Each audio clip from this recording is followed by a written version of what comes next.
sapiosexual.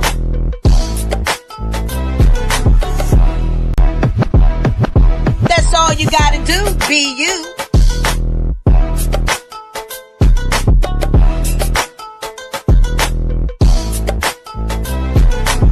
Montana Cobain pulling up in the truck. And Lady Alba with the glamorous power touch. We stream live at 9 p.m. Eastern Time. Soul Food Sunday, Motion Monday, and Therapeutic Thursday. And some days in between, switch it. Subscribe and bell on so you don't miss it. But if you do, we on repeat on every major podcast application. Interviews galore and more. Y'all know the situation. So book your seat when we turn up the heat with your art for change.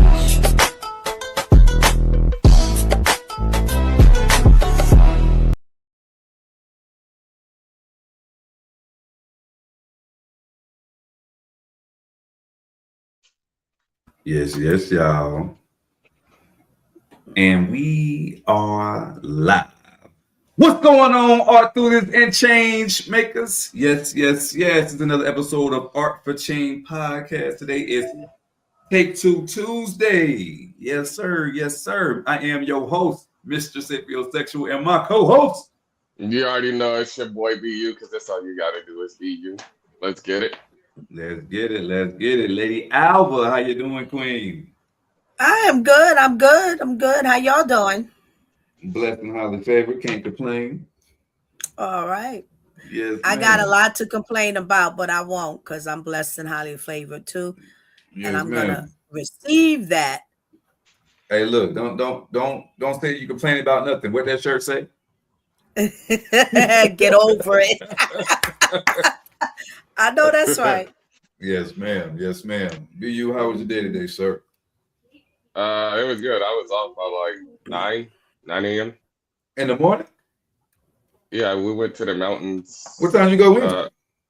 At I went in at I got there at 6. So it was like a 3-hour walk in the mountains. Oh, man, that ain't bad. I take it. And you got paid for all day? Yeah. Yeah, I take it. I went home. I was so bored. I was trying to clean, but I already cleaned so much because I've been bored lately. So it's I ain't got nothing to do. I'm going to sleep. Got nothing to do. I respect that. You had a little health scare last week or so, man. How you doing health-wise? Oh, I'm better. I'm about 99.7%. Oh shit! What? All right. Last week it was 83. He said I'm going up, cuz I'm going up. You know what? Hey, you know what I had to do? I had to get over it. My boy said he had to get over it. Look here, man. I got shit to do. I can't let this sickness keep me down. Yeah, honestly. Yes, sir. Do understand. But yeah, it was a good day. Easy, light day. Like that. I like that. Today we got a few topics that we're gonna talk about. We're gonna talk about family. We're gonna talk about making a change, whether it's in your family, whether it's in politics, whether it's in the foundational, whether it's personal, or whether it's worldly. So you know what I'm saying? That's what we're gonna dive into today, and how can making a change impact you, or what you're gonna do to make that change. You know, first we got family as our number one topic. So we're gonna go into family, then we're gonna go into political, then foundational, then personal, and then keep it going right on that way. First question I got for my panel tonight: how do you prioritize family in your daily life? For me, it would be, and it's not even direct. It's it kind of sounds selfish, but it's not as well. I get back and go to work, because that's without that, I can't take care of nothing. Not my family, not me, not nothing. So if it was just me, I could be lazy and not do nothing, barely go to work, go to my mama's house, chill, relax, I probably have a PS5. PS5. Yeah, see, I ain't got time to play games, so I ain't got no time. I don't have one either. I don't have no gaming console. Yeah. I speak to young brothers and they be like, "Oh, you don't have a? What do you do?" I'm like, "Well, I got shit to do. What do you mean?" What do you do with all your extra time? Man, I ain't got no extra time. What do you mean? What are we talking about here? You know what I'm saying? I get up at 2 a.m. You know what I mean? And when I get off, it's still shit to do. You know what I mean? We trying to get this podcast off the ground. You know what I mean? I'm trying to build a brand with my poetry. I'm trying to build a brand with my reptiles. You know what I mean? Like, honestly, I still got to, if nothing else, text them kids how they doing, because I call them, they don't want to talk to me. You know what I mean? They talk to me 10, 15 minutes and they out the phone. Now if I text them, they'll sit there and text me back and forth all day. You know what I mean? So, or if they need something, or if they need something, or they gonna give you a call. Yeah, Daddy, I need XYZ. They try to ease it in there too. I'm like, I just be like, what you want? Exactly. I already know you need something. It's cool. That's what I'm here. That I understand my role. And I got girls, you know, so they I take pride in spoiling them. You know what I mean? Any way that I can, you know. I have many. Yeah. So, you know what I mean? If I had one, I probably could do a lot more for that one than I can do for my 6. But that's why my ass is up on all ends, because I got to be a multi-billionaire before I leave this earth to create a legacy for these little people. Generational wealth, generational industry. Ooh, switch it up, switch it. Shout out my boy Marshall. We got our own M. You know what I'm saying? Yeah, man. But yeah, that's my answer though. Yeah, I mean, because we spoke about this before. I gotta take care of me first. Yes. You know, because if I ain't good, ain't nobody else under me gonna be good. So. Right, and we had that conversation, and for the people who don't understand what Mr. BU was saying, I need you to understand that if you was on an airplane and it was going down and the oxygen mask came down, before you can help your little one, you have to first help yourself. Mm-hmm. You know, y'all better wake up and pay attention. Hey, we dropping jewels on this Take Two Tuesday, man. I'm thinking Mr. Teaching tonight. You know, I gotta be on my professor tonight. He's not just hosting, he teaching. I work too hard. I still got a PS5. Fuck you mean. Hey, by all means. That's Montana. Yeah, I can read. Hey, hop your ass on this panel. Look. That's funny. That's funny. Hey, you ain't got as many kids as me, Montana. You got time to play a video game. Then me and BU, we got a dozen kids together. For real. Just me and his kids is a dozen kids in one. And look, if me and BU walked into a place with his 6 and my 6, they gonna think we on a field trip. They gonna think we got a daycare in this motherfucker or something. These are our kids. What do you mean? And what gender is our 6 kids? And we got 5 girls each and 2 boys apart. 1 boy each. So yeah. Yeah, so you talk about 10 girls and 2 boys. Yeah. And the boys are the youngest in both families. Yep. Yeah. That's crazy. Yeah, we relate on so many levels. Yeah. That is crazy. On so many levels. You know what I'm saying? Yeah, man. And everything happened for a reason, man. Like, yeah, I'll leave it at that. Everything happened for a reason. When we started this podcast, for those of you who may not know, BU was not the original co-host. You know what I mean? I had to kick the door down. BU was not the original co-host, you know, but how life worked, BU is the co-host. You know what I'm saying? And you know, he's the only one been as consistent with me, man. And I love and I appreciate everybody, because nobody's getting paid for this. So anybody that's here, you know, is here on their own free will when they got time. So I will never, you know, I can only appreciate the amount of time that anybody gave us, you know. But you know what I'm saying? Like he's sticking this thing out with me, and I appreciate it. Yeah. Yo, that just told me more of me and BU's roller coaster ride. He wasn't the original co-host. He kicked the door in, and then here I come. Say, what's she doing? She ain't kicking the door in, and I kicked it. That part. That shit's still off the hinges. Yeah. Hey, look, Montana said, look, man, that PS5 keep me off mofo's ass. You feel me? I respect. Nah, that's true though. I respect. People have their different ways of like coping. Hey, you gotta have a outlet. You know what I'm saying? Mine is my pen. You know what I'm saying? When I'm frustrated, when I'm had it with my wits with somebody, you know, instead of putting my hands on people now, I'm just gonna verbally assault you in this poem. Like, I'm gonna go ahead and get this on out of here. You know what I mean? And then, but believe it or not, man, it's a form of therapy because, like, you know, when I get in my writing and I write how I feel or what I'm going through or my emotion or whatever, when I put it on paper, I don't feel it no more.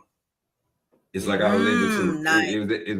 It's almost like I was able to, you know what I'm saying, release that from me. You know, transfer that energy. Transfer that energy. Thank you, brother.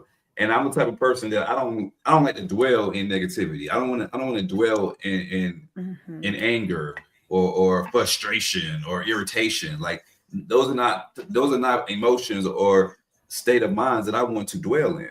You know, so I'm going to try to find any way to get it up off of me because I'm not going to stay mad. You can be mad by your damn self all day because I'm not. You know what I mean? We were hot 5 minutes ago, but after that 5 minutes passed, I'm good. What you talking about? We can't go back and fix it. If we're not gonna come to a solution, let's agree to disagree and move on. But what you just said, Mister, that's the beauty of having the gift to write or talent to write, yes, because it's not just what you said. It's I'm gonna just expound off it. It's also you're taking that trial, that tribulation, and because you can write and you're thinking about it, you're exercising it to a whole nother level. Yes, ma'am. Of understanding and wisdom. Yes, ma'am.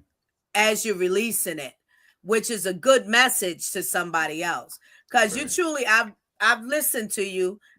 You've shared your stuff. So it's not really just where you're insulting someone. Like I never picked that up, that's the goal. Right. But you're taking that experience and you're like, wait a minute, hold up. And you flowing in it and speaking about it in a whole nother way that brings, if people are listening, to a whole nother level of knowledge and wisdom with situations. Ma'am. Yeah, absolutely. That's good. Absolutely. Yeah.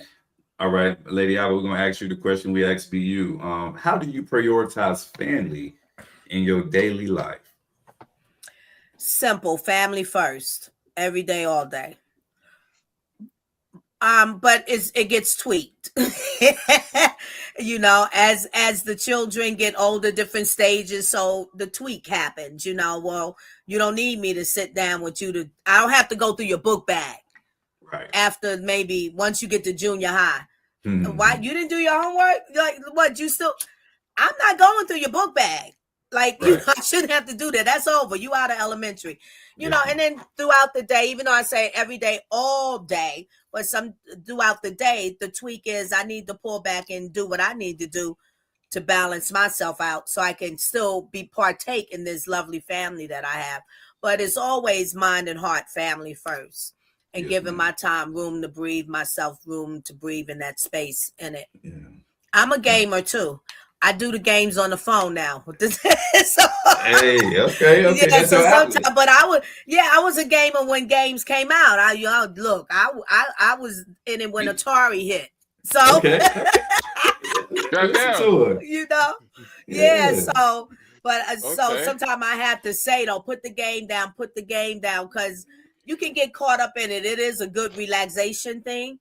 It helps to block out. But I can tell you, sometimes I experience where this game is not helping. My mind is still exploding on things. I'm not relaxed. So I really need to put the game down and figure out something else right now. Right. But yeah, family first, always mind and heart. Be present. It's not always about, got to go taking them here, doing this, whatever you can do. But I think present is numero uno. Like I am here. We might not be going here and this and that, whatever reason, could be financial, but I am here. Me. Yes, ma'am. I ain't here with a man or this man, and after that, no, it's just me. This is our house. I'm here. Available to you always. Yep. Hey, look what my tenant said. He said, just get on a shooting game. Oh, I don't like those, Montana. She need Grand Theft Auto. You need to play Grand Theft Auto. Yeah, I Just don't like hey, those. just release it. Let it all out. Just let it all out. Maybe. But I don't know. That might build up something too wrong in me. That might, You know, look. No. You know what you need? You need one of them rage rooms. You ever heard of them rage rooms where you get to throw the knives and break the glass? Break the glass. Yeah. I think that is good therapy, I hear especially that. for people who have anger issues. Mm-hmm. You know what I mean? Mhm. Rage is a Yeah. real thing. It's a book called Rage. I advise anybody to read it. Mm-hmm. It will tell you a lot Mhm. about yourself. Y'all niggas is crazy. Yeah, or I call But or a reading war is room, fundamental. you know, or a war room, guys. A Yeah, war room. Okay. yeah. Yeah. For me, But I just to add in, I do sometimes just let out screams. I allow myself to do literally because it's here. So I convince myself to let go and let it out. yes. Yeah, for real. I ain't gonna lie, if you around me and you do that, you gotta give your heads up. Good. You gotta give your hands up, baby. Yeah. What we doing? Scaring the hell I'm out good of at me. slamming doors too, y'all. If it feels like a storm, which could be synonymous to Oh, a you're a rage, door I'm good slammer. at close. Oh yeah, I would take because I try Oh, not man. to, but I I don't want like to them do something I that don't I like them shouldn't door do. slammers. So then I just go and I take the door, I look at it, I literally slam it. You look Yeah. at the door too? Yeah. I think that's a woman thing. Women love to slam that door. It's a release because I'm not coming to try to slam something else. So let me slam this door and be done. Sometimes I got to go back and slam again. Respectfully, of course. Respectfully. So look, for me, how I prioritize my family in my day-to-day life is just like Lady Ava said, and also BU, you know, family is numero uno. You know, the only reason why I'm away from home right now is for family. You know, when I get up in the morning, when I'm laying in that bed at 2:30, 3 o'clock in the morning, and my alarm is going off, and I don't want to get my ass out of bed, and I'm feeling comfortable, and I don't want to get the fuck up. My kids is what motivates me. You know what I mean? Look, you know, I didn't come all the way to New Mexico, being 22 hours away from home, to not work, to not provide, to not, you know what I'm saying, give my children a better life. You know, so to me, family is number one. But I want to go a little further, man. When you work with people, you know, 60 hours a week, you That's with your those family. people, you with those people more than you with your family.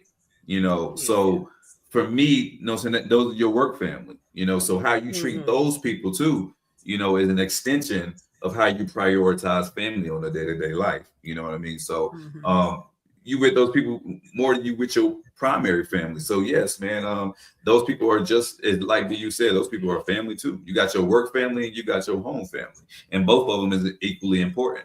Because if I'm on the ride home and somebody from work got a work vest on and they over on the side of the road, you best believe I'm gonna pull over. You know what I mean? You good? You know, before we leave out of work every day, I tell everybody, hey, drive safe. You know what I mean? I want to see you tomorrow, type shit. You know what I mean? And that's just who I am now. It's embedded in my culture.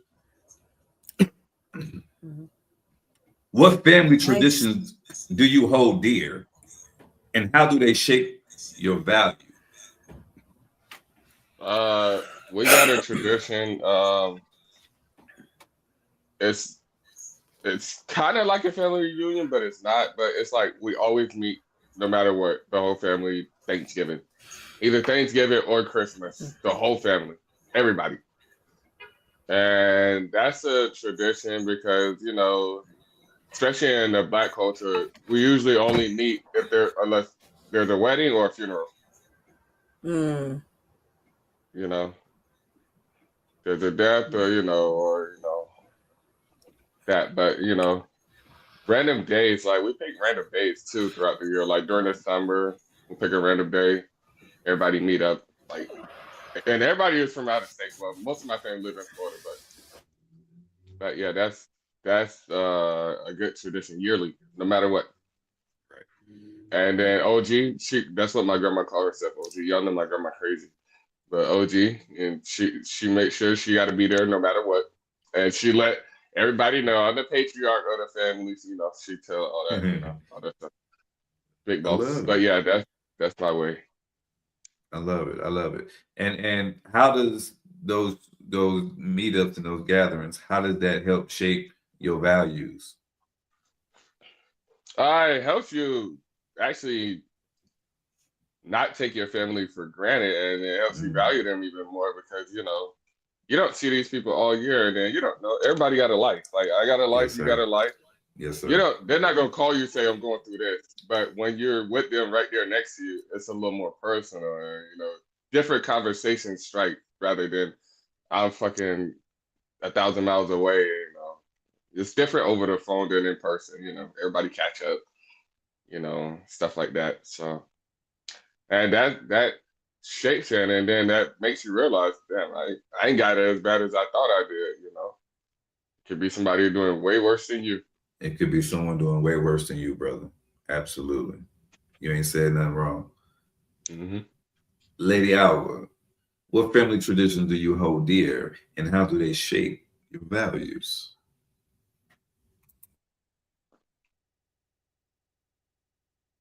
Yeah, I'm sorry, you're on mute, Lady Alva. I'm sorry. I hold dear what I call now, and for some years now, the holy season. Worldly is different names, so I'll give it Resurrection, which is Easter, worldly. Then we have Thanksgiving. I'm gonna do Thanksgiving, Christmas, which is Christmas for those who like Christmas. What's that? And then the New Year. That's the holy season to me, and for many of us, So I hold them very near. How they shaped my values is the fact that I hold that so endearing. It comes from my grandmother, my mother's mother, predominantly, that this is what she did. This is when she come from family of, it was originally 21 children her parents had. Most of them migrated to New York and lived their adult years coming from South Carolina and New York. So we're always they're coming to her house or Brooklyn where some of the siblings are. And then there was a couple in the Bronx, but the gathering was deep and heavy. And, soul food nailed it because I actually have that experience of soul food.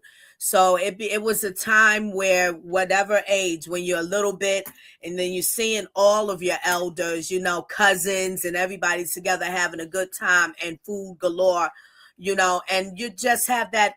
That's when you're very free at that time. There's nothing really that you hiding or trying to. You're just so in such comfort, and it's so soulful that it's really an opportunity for your parents or the elders to really dig in and get to know the little ones. So it really kind of, because I've experienced that too. Like, dang, I was a little too free. They got me to get to tell some stories I shouldn't have told. Tell some secrets I was too honest. But that soulfulness of it and that vibe is highly valuable, and I love it. And then I've kept it up. I have that torch for myself, and I've done that with my family. And it's also a time too, even with me now, like my kids don't concern themselves about coming to see me, the ones that don't live in my house day to day, week to week, or maybe even month to month. It's amazing. I'm like, well, wait a minute, I'm right here in the same borough now. But if I say I'm cooking, here they come. You understand? Here they come. So it's like I got you on that for sure. Yeah, and even if I say, come on by, one of them, they gonna ask, are you cooking? So it's like sometimes, okay, I gotta cook for you to come here. I guess so. Yeah, I'm cooking. Right, so yeah, I hope that my grandmother set that path, and she did that all the time. And it's so valuable to me because everyone comes together. You get to know more about one another. You have a good time. You love on one another. And, and because day to day, as we live and get older, we get more into living our own lives, So, yeah, that's it for me. Absolutely. I think my answer is probably is very similar to each of yours. A tradition that holds dear to me was our annual meetups. I remember those. You know what I mean? We would, like, you would have your immediate family on the actual day, like Thanksgiving Day would be your immediate family. But then the following weekend, we would have like the McGurk's Thanksgiving, and everybody would bring a dish, you know what I mean? And we would have breakfast, we would have lunch and dinner, and then dinner they would do the Secret Santa pull-in for the Christmas get together, which would be the weekend after Christmas that we used to do. And both of those, you got all the elders of the family was there. You got to see how a man and a woman act and maintain that's been together 20, 30 plus years, so learning those core values. You have people who are older than you and telling you, hey, y'all can't be doing this, or hey, y'all can't be doing that. Hey, young man, pull your pants up, and that ain't your mama, that ain't your daddy, that's your uncle. You know what I mean? And so it taught you to have respect. It taught you integrity. You know what I mean? And it helped build the foundation of the person that you are when you grow up. I say yes sir, no ma'am to everybody because when I was a child, we couldn't speak to our adults and say, huh, what? You know what I mean? That was zero tolerance. If my uncle spoke to me and said something, I had to respond with him. If I did not hear him with sir, I couldn't hit the what. You know what I mean? So now it's just embedded. In my adulthood, people be like, "Are you military?" And I'd be like, "Nah." Like, oh my gosh, you was wearing so well. And it's funny that they say that because I didn't look at it, and it was almost aggravating when I was a kid that why I gotta call you sir, why I gotta call you ma'am. But now in my adulthood, it comes off the tongue. That's just how I talk. That's just my verbiage. And that was just values and cores that was instilled, by being around an older generation that had more structure.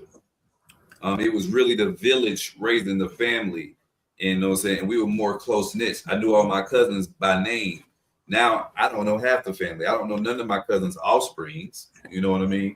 Yeah. Or offspring's offspring. You know what I mean? So, and I've been absent from the reunions for so long that a lot of my little cousins probably don't even know who I am. You know what I mean? And I can't tell you nobody's name per se. So I actually think that that's something that we should get back to, and that I should get back to because other families still do. I'm pretty much an introvert, so I don't do the things as I used to do when I was forced to do them. All of us grew up, and it just seemed like the cousins that are around my age, we all kind of doing our own thing, and we don't show up like we used to. Mister, I got a question for you because you provoked my memory. Did you experience having to give like all your aunts a kiss or let them kiss you? Like you couldn't even say no? Come on, what you told, boy? Come on over here and give me a kiss. Yeah. I'm not just kiss on the cheek, kiss on the cheeks, and you had to do the hug, the warm embrace. Yeah, absolutely. Yeah. Wasn't no choice. Yeah. I think. Go ahead. Nah, that wasn't just a McGurk family reunion though, because a lot of people used to be out there, including me. Yeah, right? Yeah. I was there. Everybody brought a plus one or two. So Yeah. absolutely, man. And it's all good vibes. Mhm. You know what I mean? And the kids did not understand or know nothing about the adult drama. When you were the child, you stayed in the child's place. You know, and I kind of think some of those values is missing in today's children, because I was at the bus stop with my kids, and these little kids that's in elementary schools just sitting there cussing like sailors while I'm standing there, and other parents. And they didn't have no fear, no nothing. No You know what I mean? regards. Yeah. So no regard. Absolutely. So you're like, yeah, life has definitely changed, because I wouldn't have dared talk how them young fellas was talking, you know what I'm saying, in front of adults. Yeah. And back then, at that time, anybody could whoop you. Anybody could correct you. So you know what I mean? It wasn't, oh, you ain't my mama. Shut up. Your mama finna watch you for disrespecting like that. Somebody else handle you. You know what I mean? So, But look, here's the extra piece of that too. No, I'm not your mama, but I know your mama. Hey, Wait till you get home, son. Look, I used to beat your mama. They gonna give a report. You know what I mean? So yeah. All right, listen. Moving into political. What political issues are you most passionate about, and why?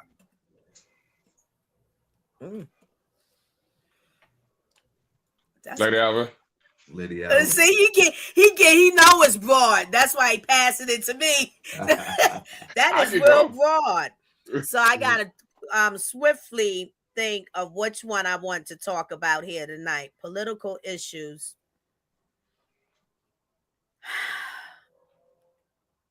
Stigma. Is that political? I think it's political. Okay. Stigma. Yeah, stigmatizing, which is very close to me as this, and I've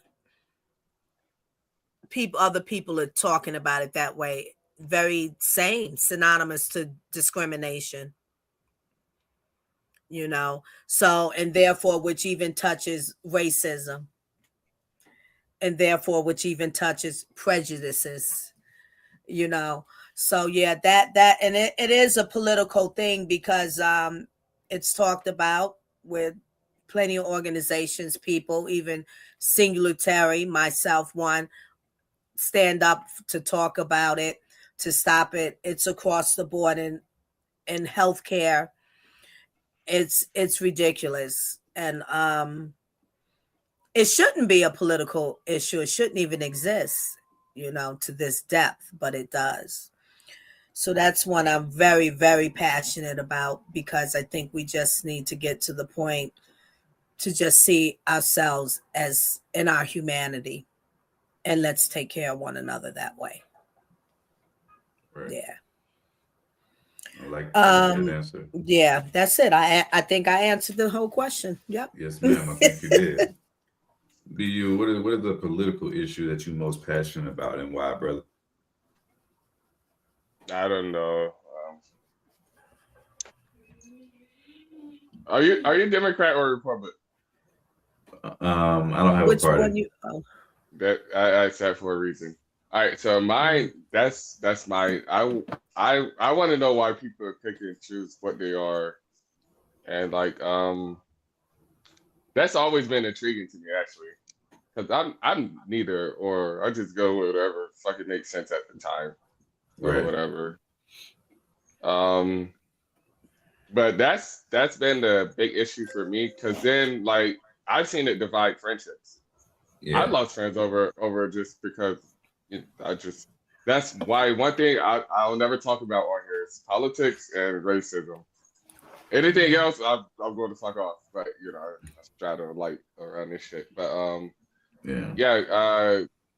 there's a division with that too, Democrats and Republicans, and like rude friendships and everything. So I was always intrigued about why people pick what they pick. Like, there's people say because they got money they go Republican.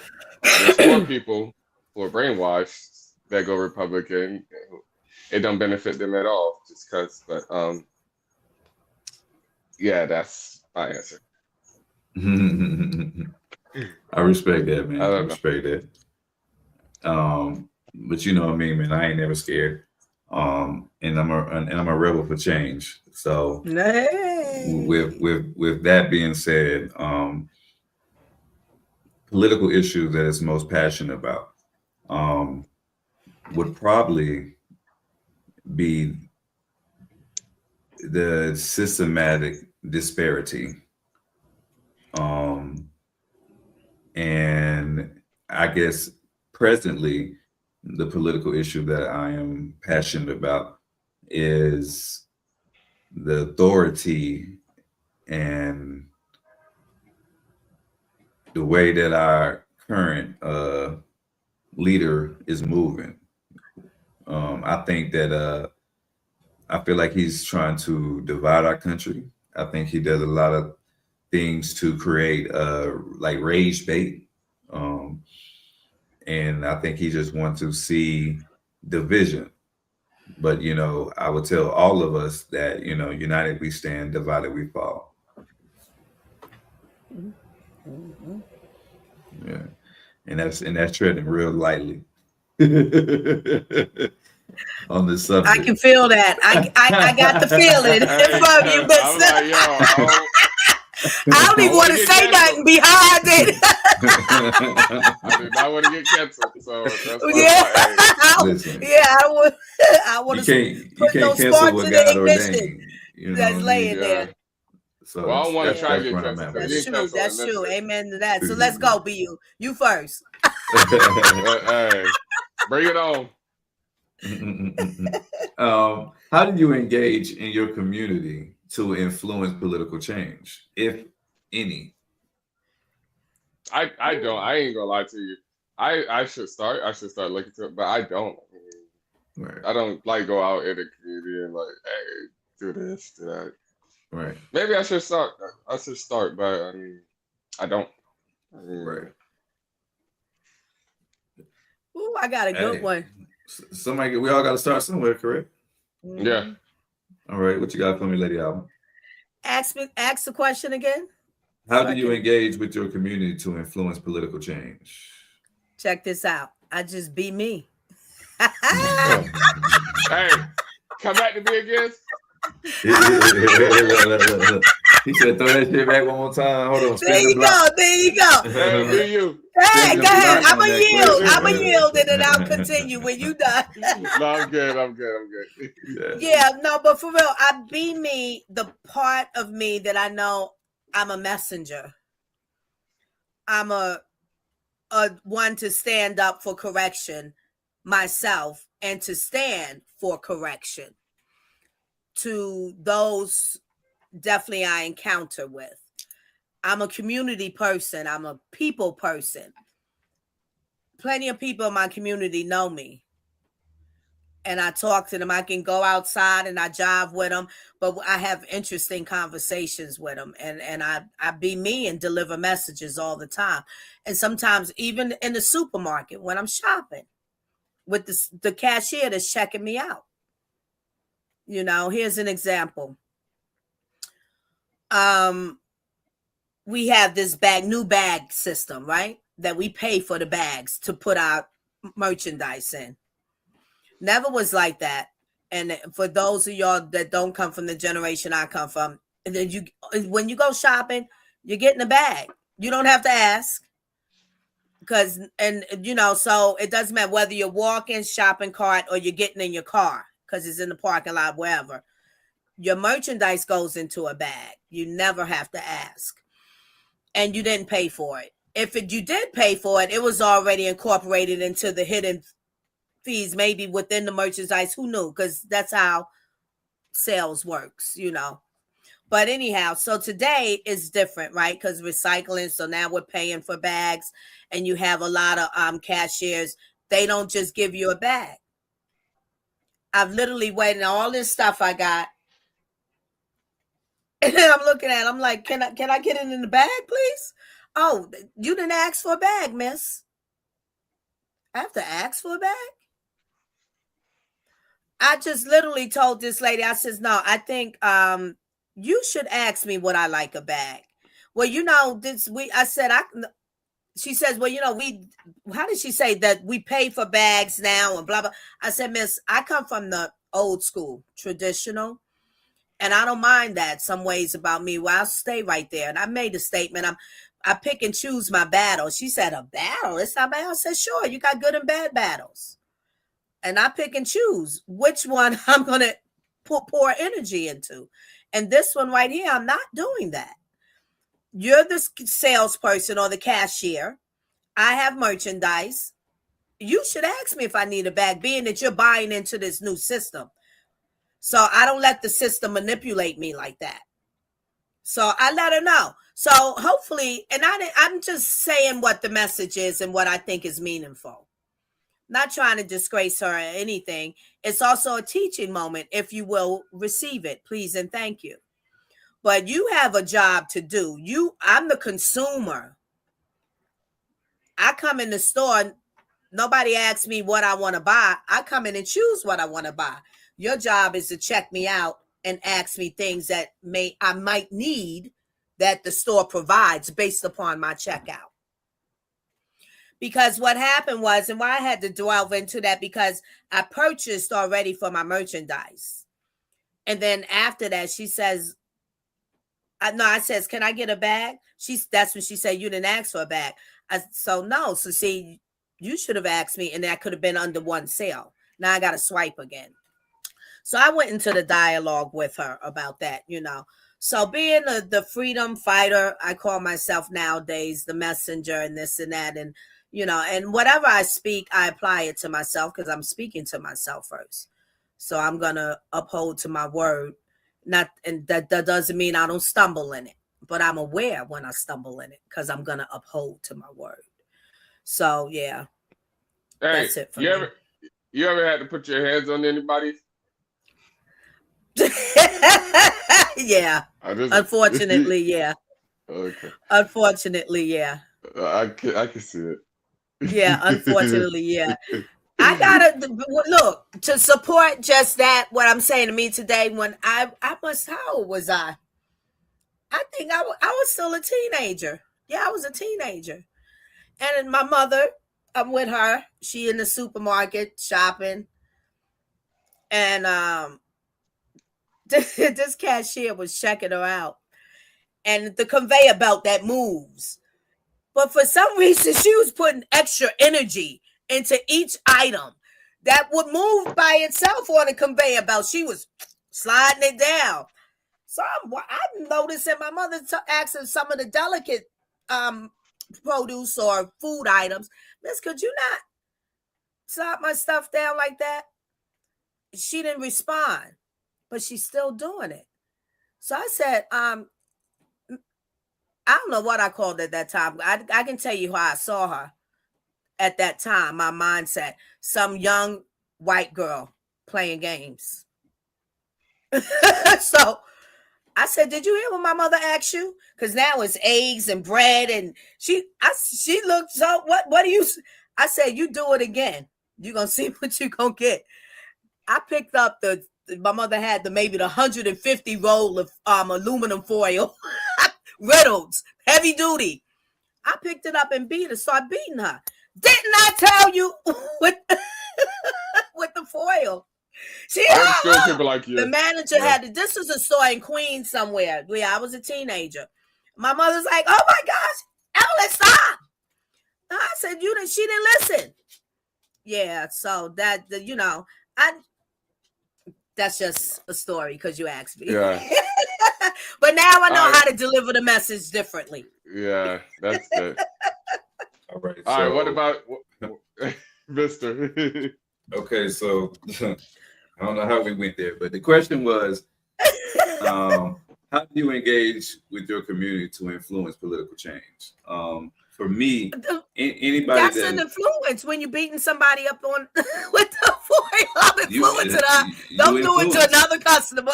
Yes, ma'am. Absolutely. You did some influencing. You sure did. Okay. I don't condone that today. Just okay. I'm quiet. All right. I don't want to talk over you. I'm done. Thank you. For me, I think anybody that know me personally, know I use my social media platforms as a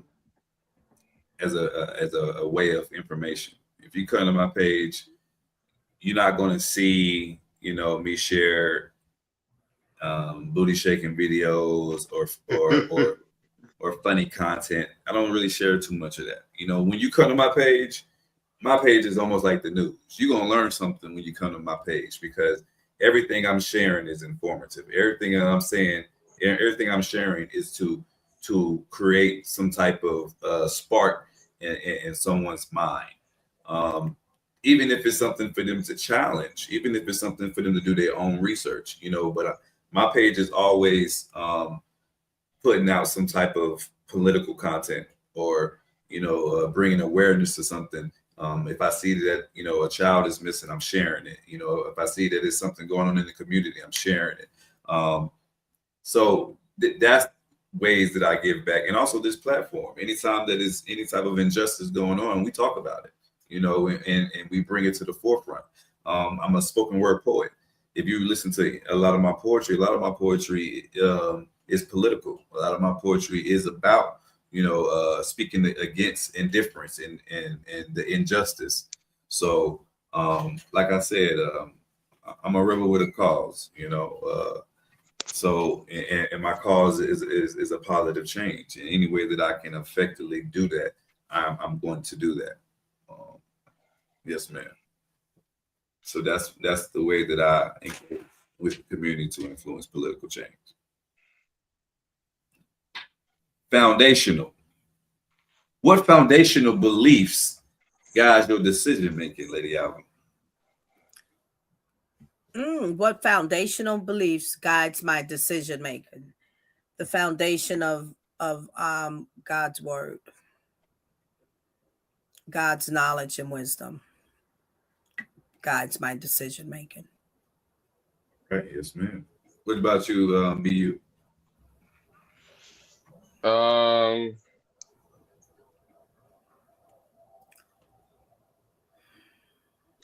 would say that too. And listen, I'm not like religious or nothing I believe, obviously. I believe in God, and I'm not like no specific religion. But I agree with Lady Ava. I mean, because I feel strongly like that's where I lean towards. I don't act like it, maybe. I don't know. But it's here. So I lean on that as well, and it's just I know we were talking about gut earlier. It's like, and that's my gut feeling for me anyway. So, and I always go with my gut. So, what you say? That's your second brain. That's right. Yeah. That's right. That's right. Mm-hmm. What about you, Mister? Integrity is a core foundation for me. Empathy is a core foundation for me. The older I get, the more empathetic I am, the more understanding I am. And I appreciate the gift that God gave me. God gave me the ability to see things outside of my own perspective. God gave me the ability to put myself literally in your shoes.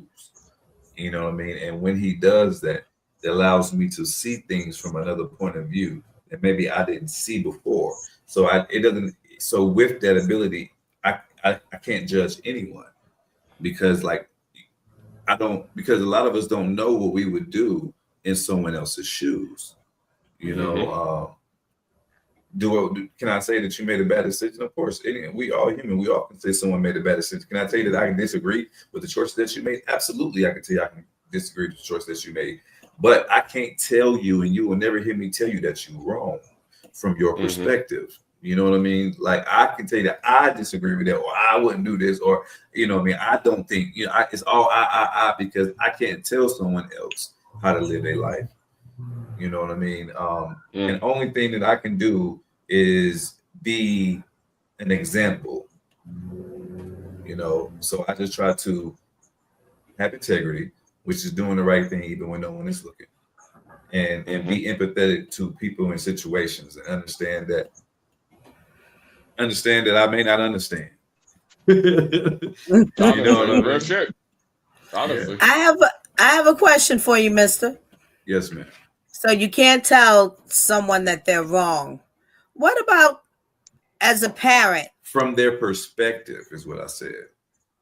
Okay.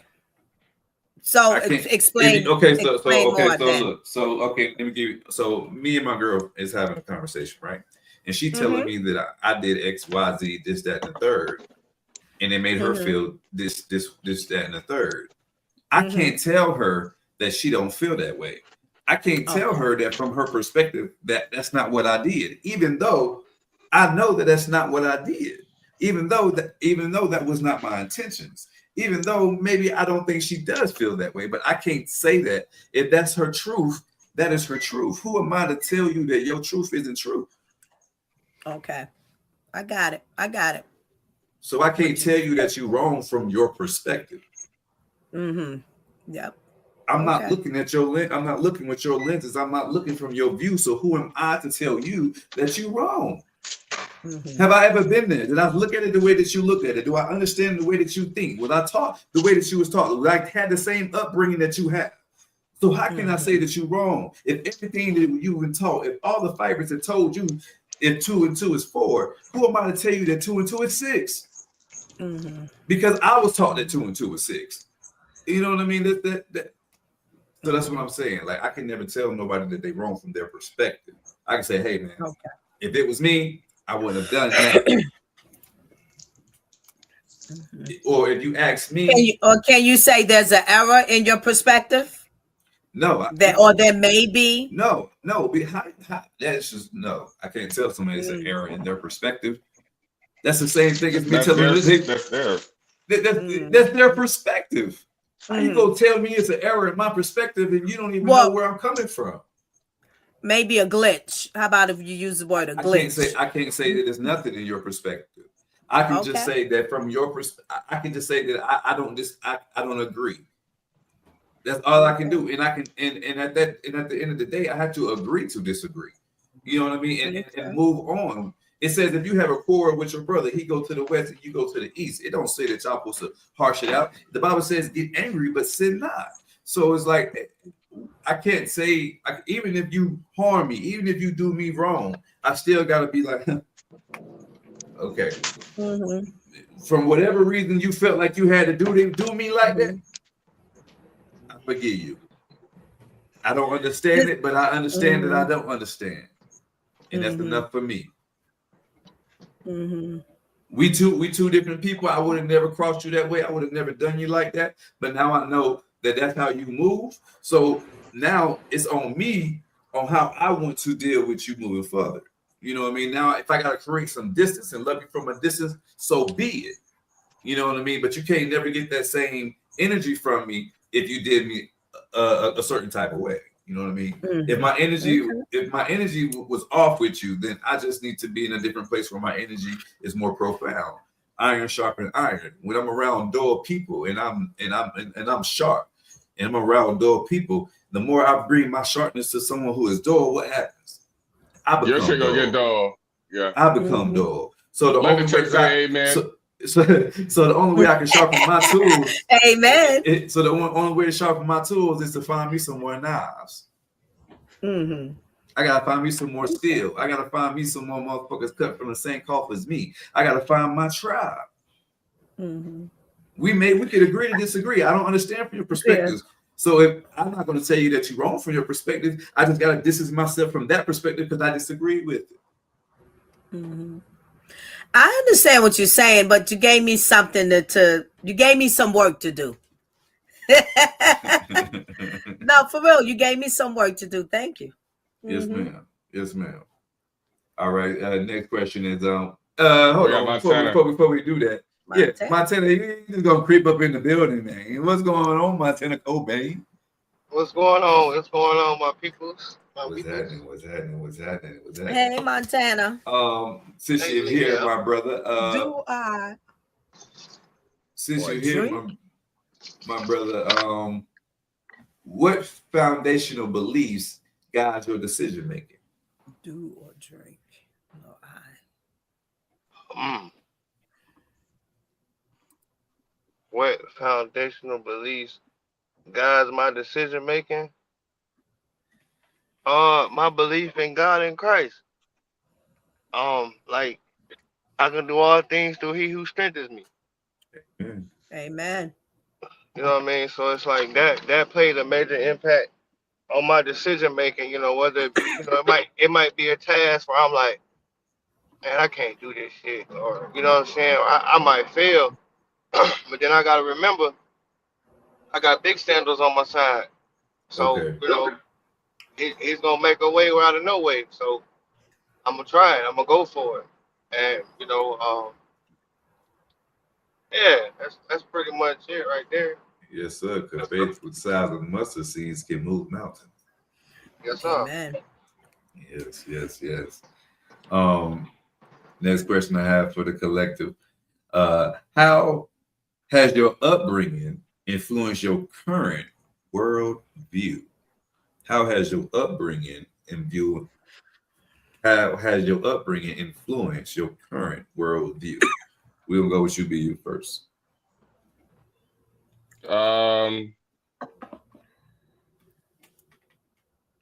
It taught me to actually just my upbringing just care about everybody.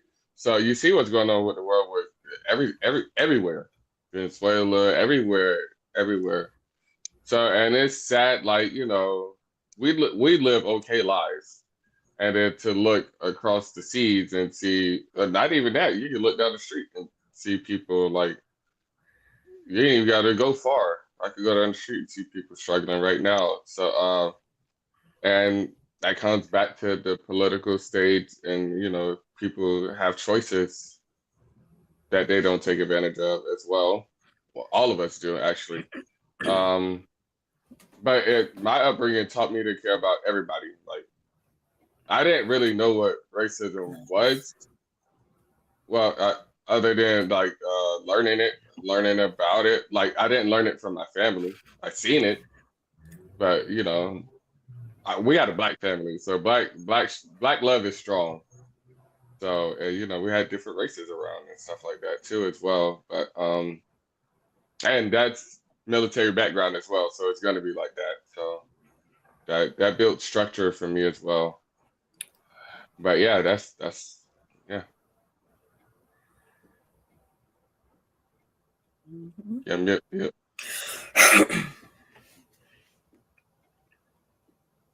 Yeah, mute. Lady Alva, how has your upbringing influenced your current world view?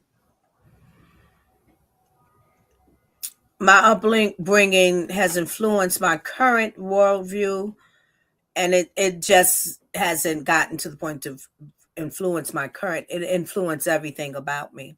My upbringing is all parts of me. From my upbringing, seeing good or bad, making even choices of the good that I say I don't want to take that piece into my adult life. I don't want to exercise that. I have a different vision. But see, because of that, I'm able to explore and have another vision. God planted the seed and born me into this family, and I became one of the limbs. And I am all of that currently.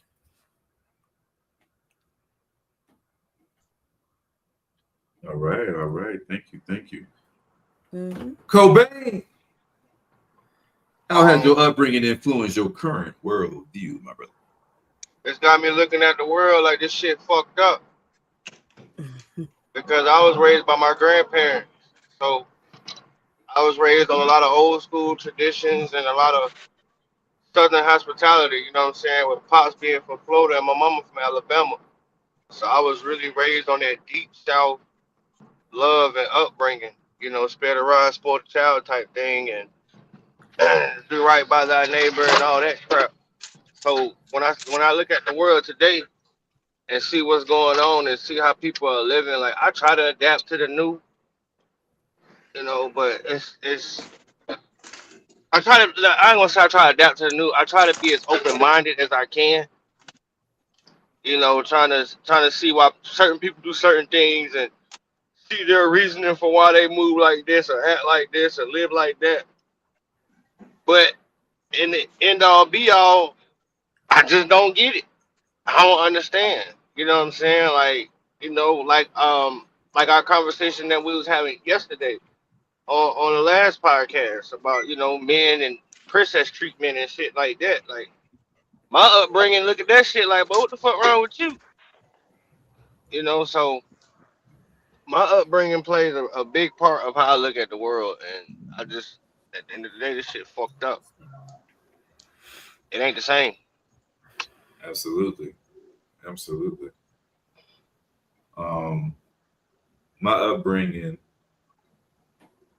from my grandfather, shouts out to Moses McGirt. That man taught me everything I know. That's my daddy. It's my granddaddy, but that's my daddy.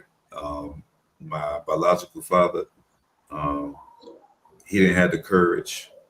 So I never had the luxury of actually laying eyes on this man, and I'm 35 years old. But my grandfather, he stepped in a big way. He taught me how to be a man. My granddad taught me how to make money from a very young age. He taught me how to tear a house down and build it back up. He taught me how to fish. He taught me how to treat people. I watched people treat my granddaddy ugly, and I watched him turn around and treat them with grace. And then I watched God favor him for it. So my grandfather was the best example of a human being that I could ever have. You know what I'm saying? I've never seen him misharm anybody that didn't need it. You know what I'm saying? He gave everybody grace. You know what I mean? He did anything that he could for anybody. And he can build anything. You know what I mean? He's very intelligent, and he don't raise his voice. You know what I mean? So unless he has to, you know what I mean? So like, you know what I mean? And he's a revered and strong man, and he don't have to flex his muscle. So the way that he raised me, have me, just like Montana said, looking at this world, like I'm empathetic, like I spoke on earlier, but you know what I'm saying, I'm also disappointed because from where I stand and from my understanding and from my upbringing, we have a lot more to do, and it's kind of hard to say that without being a part of the action. So like, I'm now more starting to do more action, because what is the talking without the action? So I do want to open up little boys clubs where grown men can actually educate these young fellas and teach them skills that they can have that's going for longevity. You know what I mean? Because what you put in you, can't nobody take it out.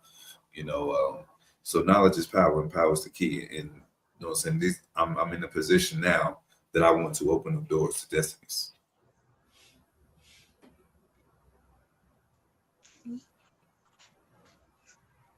Going You on said to a mouthful. Yeah, man. The poet get to talking sometime. He said sometime. I'll be quiet. Personally, what personal changes are you currently pursuing, and what motivates them?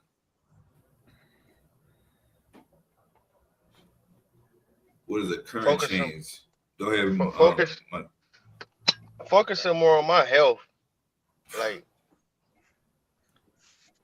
really, like, I'm pursuing more, like, really focusing more on my health. You know what I'm saying? Knowing that I have an incurable disease and shit like that. Like, I'm really, like, locking in on that.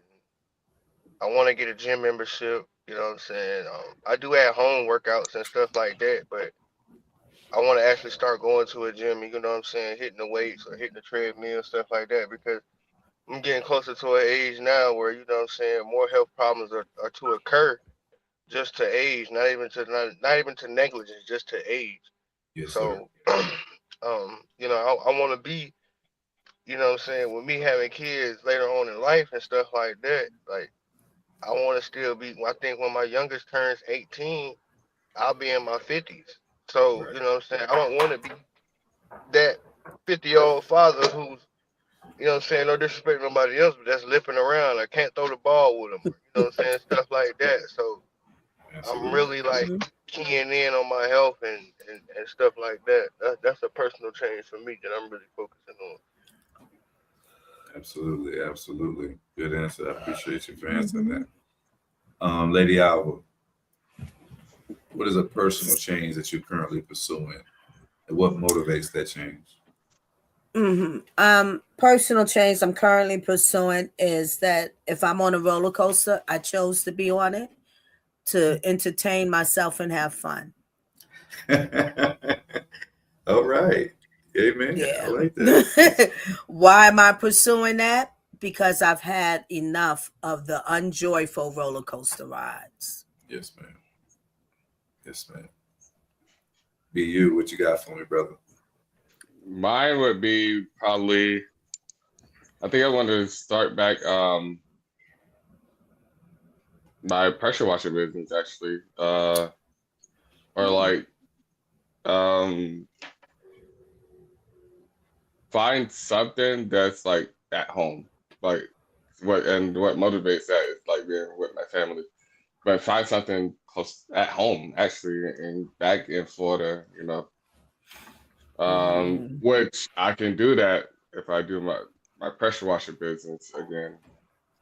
But I mean that Mhm. it's easier said than done, but I could do it. Like I just I gotta motivate myself. Self motivation, I gotta work on that as well. Self motivation. Like No, it's cool to hear other people say, yeah, you can do it, but you gotta be motivated yourself first. So absolutely. Can I ask you a question? When pressure, I know what pressure washing is, but so would you be doing specific things to pressure wash, or yeah, how well, broad is it? the way well shit, it's broad. Like I don't know why I stopped Houses, actually. cars, what? Everything. Everything. Mostly Okay. yeah, I got in good with a owner of an 18-wheeler lot. So I washed all the trucks in that lot. Okay. And that's like cab and trailer. Mhm. I'm frozen, or we frozen, or he's frozen. Maybe he's frozen. Okay. Yeah. All right. Must be because I hear While we you. while we waiting on BU to come back. That's funny. He's frozen and Um, we. Cobain, man, what is the personal change that you're currently pursuing, and what motivates it?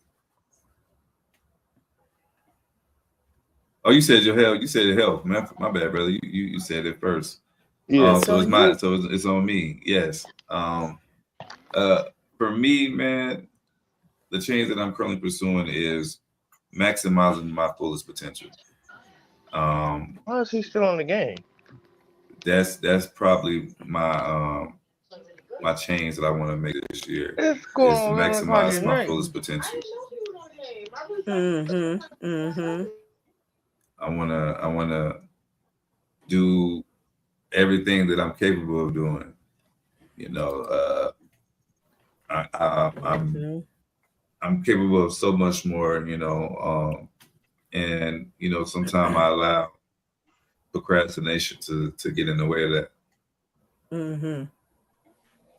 Mm-hmm. Nice. And what motivates that is these damn children. You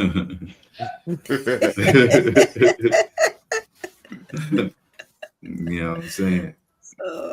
I got a lot of mouths to feed. You know what I'm saying? I got a lot of Mm-hmm. shoes to buy. You know what I'm saying? Mm-hmm. Yes, ma'am. I got a lot of college tuitions, and I got girls. So what? I got to pay for all the weddings because I'm the daddy, right? You know what I'm saying? Look, we got prom That's dresses. right. You know what I mean for every one of them. Look, yeah, yeah. Yeah, that's a lot. And, Thinking and about it, that. yeah, man. Listen, and they all like steps, so it's gonna be like, yeah. Mm-hmm. No matter about 1 car, 2 car, 3 car, yeah. That's crazy. Yeah. Yeah, everybody gonna be graduating right behind each other, all type of stuff. Yeah. Mm-hmm. So yeah, my children is definitely my motivation, and my change is just to maximize my ability to make the best of my circumstances. Nice. Mm-hmm. Yeah, for sure, right on. How do you find personal success, and what steps are you taking to achieve them? Be you. Um, Personal success. I mean, to me, personal success are like, I don't know if y'all do this, but like there's like I got small goals that I make. Like I don't even tell nobody about it. Like, yo, I gotta get this done. It's in my brain somewhere. Somewhere in this whatever's going on in there. But like um I find that as personal success. Like, and everybody don't have to know your success as well too. People feel like you gotta show, oh, I'm doing this, you gotta keep people up to date what you're doing. I like silent success actually. That's why I make personal goals to myself. They might be mid-term or long-term or even short term, but like and then the way I define them, what's the second part? Yeah, that was the second part. And what steps I take to achieve them? Yes, sir. What steps you take to achieve? I set a big goal, but I make small goals in between that to get eventually to that bigger goal. Because you can't just go from here to, oh, I achieved a big goal. There's always steps in between to get into that spot. But yeah, that's how I handle it. Amen. Amen. Lady Alba. Question again, because I didn't catch the second part either. Like, yes, ma'am. It says, how do you define personal success, and what steps are you taking to achieve it? Okay. I define personal success for my children to be okay and flourishing in their lives. And then the rest is about investing in me. That's real personal success for me right now.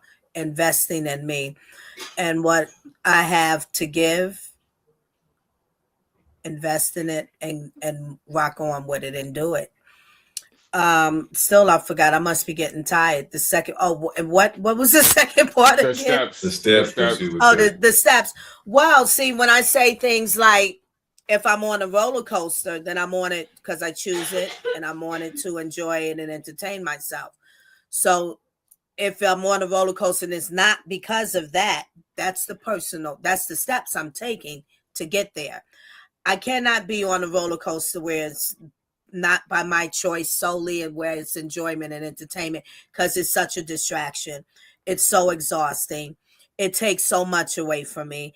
And then I have to peel more banana peels. I'm still peeling the peelings of my bananas of the old. You understand? So that now I got more to compiled on top of, that I done made success. I done peeled 100 bananas. Now here come 50 more. Now I'm set back. I'm in emotional distraught. I'm tired. It takes more time for me to overcome.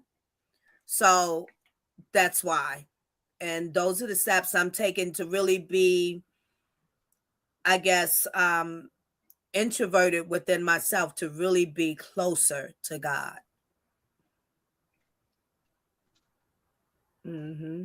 Touche. Amen. Montana Cobain. How do you define personal success, and what steps are you taking to achieve it?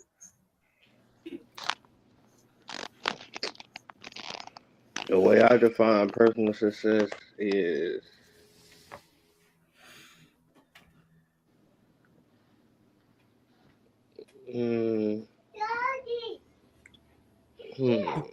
it would have to be like, what, son? Okay, thank you. Okay. All right, go play the game. Oh, my bad. But the way I would define personal success will have to be no stress, debt free, and a smile on everybody's face that's around me. That would be personal success.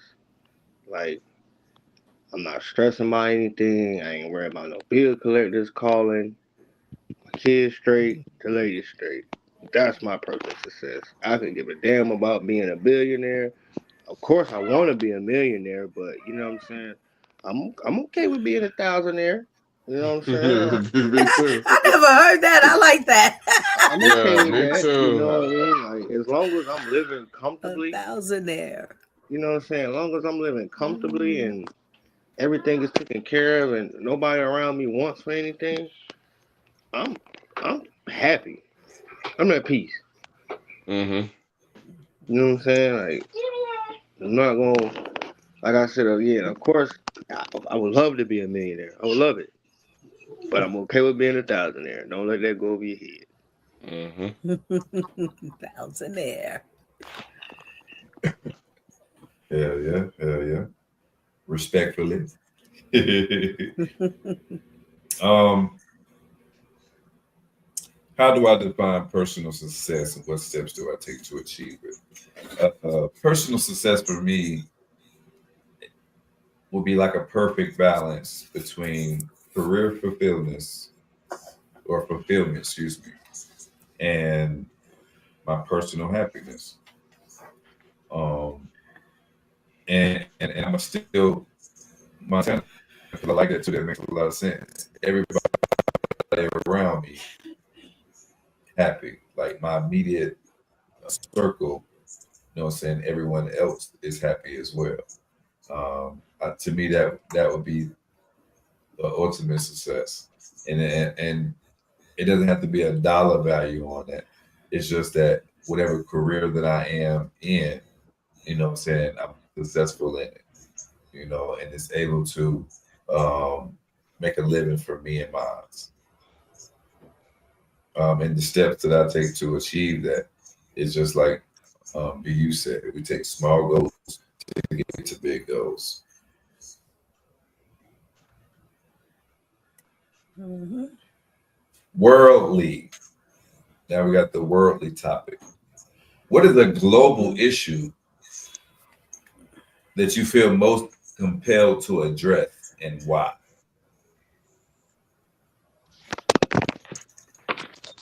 American health insurance. Okay, why is that, brother? Because we make all this damn, we got all this money, but we in debt with so many other people. But you see countries who are, you know, on the economic scale way poorer than us with free healthcare, and they're taking care of their people.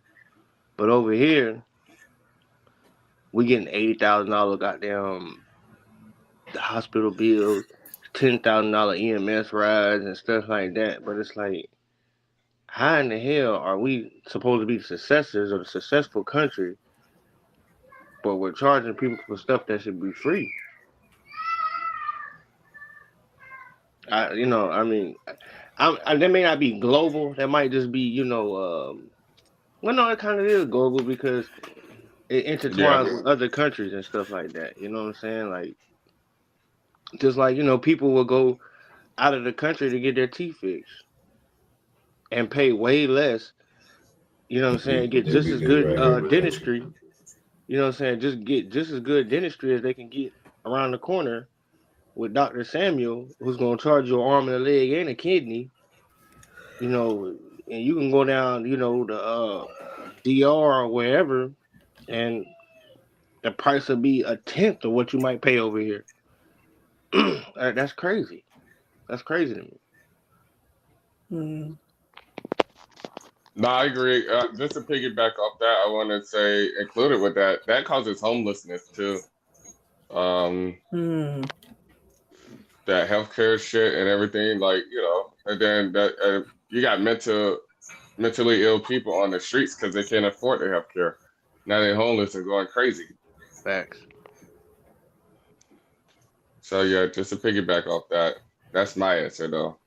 No, you're right though, bro. Because I was at work the other day, and I was in downtown. I'm gonna say this, and I'm gonna keep it going. But I was in downtown Raleigh, and it was some homeless people, and they walking and they talking to themselves, they freaking out, they bugging out, and they digging in the trash can. One dude he got pissed the fuck out because he opened somebody's Bojangles garbage, and they didn't leave no chicken in there for him. Mm. But you know what I'm saying? If he had access to a mental health facility, he would be fed. Mm-hmm. You know what I'm saying? But they want you to pay $6,000, $7,000, $8,000 a month just to be there. You know what I'm saying? Just like rehab centers for people who are on drugs real bad. A lot of people don't fail to realize that not everybody chose to be on drugs.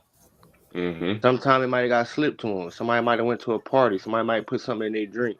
Somebody might, lace their blunt, and it took them off the deep end, or they decided to try to fit in with the wrong crowd, and somebody gave them some bad drugs, and now they're hooked. You know what I'm saying? Everybody has Or medical reasons, like or they got medical addicted. reasons. Yeah. You know what I'm saying? So everybody has their own story, but it's like it's just crazy that broke something. you know what I mean? Painkillers. Facts.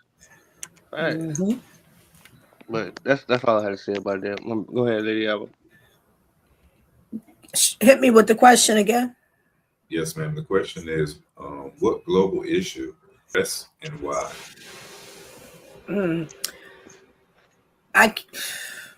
I'm picking one because I have so many. I got a list of what's compelling for me, but I'm gonna go with tonight. The answer to that question is communication, the art of language. We've fallen so far away of speaking with our intelligence. We've fallen so far away. The majority of in our culture, our children, and so forth and so on, they're not speaking from intelligence. It's a very watered down, nonsensical way of communication. And it is causing a lot of trouble, a lot of chaos. It consumes them to where it's a whole new cloth that's over them that shouldn't even be there. So I'm gonna, communication is very serious for me. Mm-hmm. Okay. A global issue that I feel compelled to address would be the issues, the things that's going on in the Congo, the Republic, where is families and children being forced to mine from lithium, for gold, for zinc. Same thing has happened in Sudan, and it is like phase 5 as far as like starvation for the whole country, and thousands, hundreds of thousands have died in like the last 2-3 years. The issues that's going on in the Gaza Strip, the greed for oil from big people and corporations that take from the less to make their pockets fatter. These are global issues that I find most pressing. It's families right now that's being forced to dig for lithium and dig for zinc and dig for gold for us to have cell phones, for us to have jewelry, for us to have these luxuries of life. People's lives is being taken. Those are global issues that I find pressing, and anytime that I get a moment to speak on it, I want to bring it to the forefront. Yeah. May I just I want to just reiterate that, just in case if someone knows, communication is global. If anyone out there didn't connect with that. Yeah, we didn't. No one said we didn't. Not you guys here. Out and beyond our viewers or viewers to come. Yeah. Right. All right, Lady Alba, you want to run through our fun facts for tonight? Okay, why not? Seem like that's my task. Artifacts of or historical events on January 13th. 1930. The first issue of Harper's Bazaar was published. 1982. The Vietnam Veterans Memorial was dedicated in Washington, D.C. 1958. The first Miss America pageant was televised. 1936. The famous artist Salvador Dali painted The Persistence of Memory. We just spoke about him too. Was that he was in a fun fact for some yesterday I or don't think it one was day Salvador. recent. Maybe. I don't think it was Salvador. Well, the name Dali is rings a bell. Okay. But 1970, I mean, he might have been a duo and in the place. Right. Yeah. He a double hitter. 1978, the iconic Saturday Night Fever soundtrack was released. 1992, the opening of the Museum of Contemporary Art in Los Angeles. 2004, the famous painting Girl with a Pearl Earring was returned to Mauritius in the Hague, or that's Hague, right? Yeah, I think so. Yeah. Yeah. After a traveling exhibition. I always feel I'm so at this point, if you don't know how to pronounce, just ask BU, because every time I don't, he got me. Like, yeah, so where was that? Okay, the Hague. I got it. 8. Yeah. Okay, 1967, the Summer of Love concept began taking shape in San Francisco. 1998, the Van Gogh Museum in Amsterdam opened a new wing. 2010, the unveiling of the Giants Causeway sculpture in Northern Ireland. What is that? You're going to Google it. I sure am. Google it.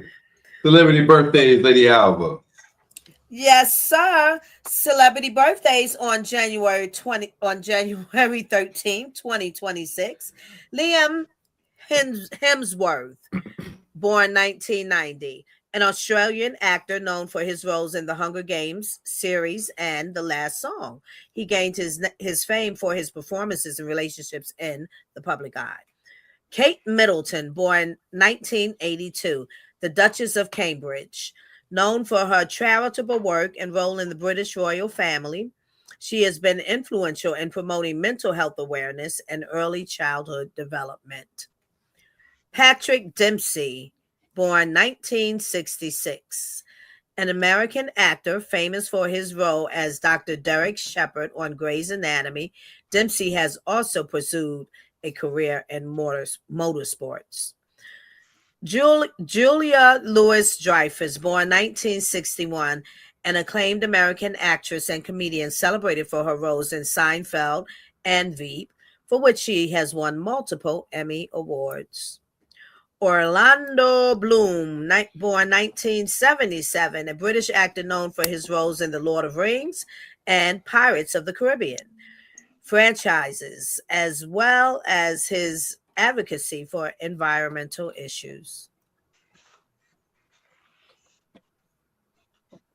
I want to say, just because it sparked my mind, they put here classified Patrick Dempsey just as in Grey's Anatomy, but for me and a lot of us, he sparked in a movie, something about 16, I think it was. The younger him then, yeah, that's when he really caught our eye. All right. Before we get up out of here, ladies and gentlemen, hey, do y'all got something positive for the people? Let's go around the panel. Montana Cobain. Always.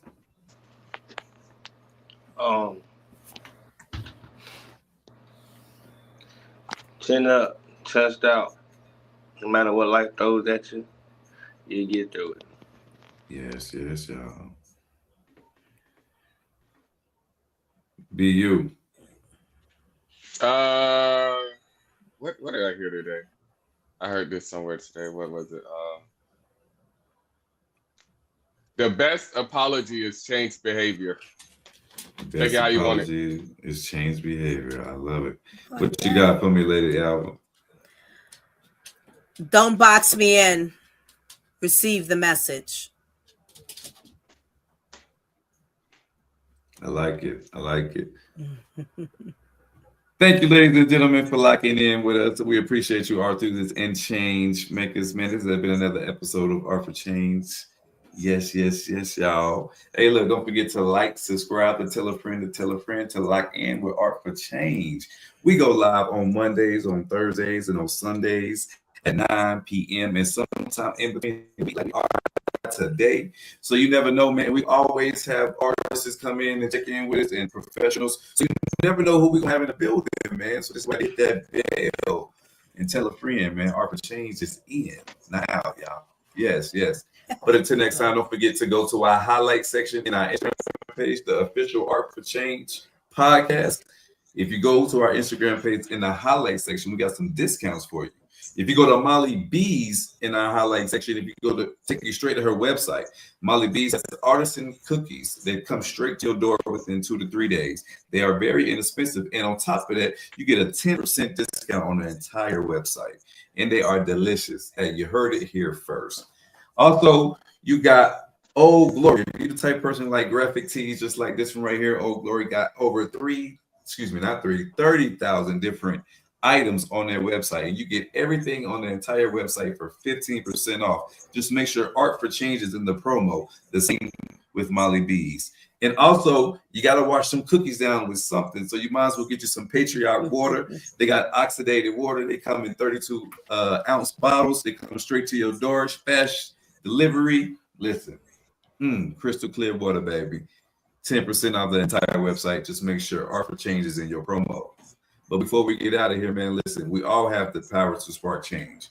You know what I mean? So instead of trying to spark the negativity, we can always spark positivity. So be that light and shine, baby. Until next time, peace and love. Art for Change, gang. We out.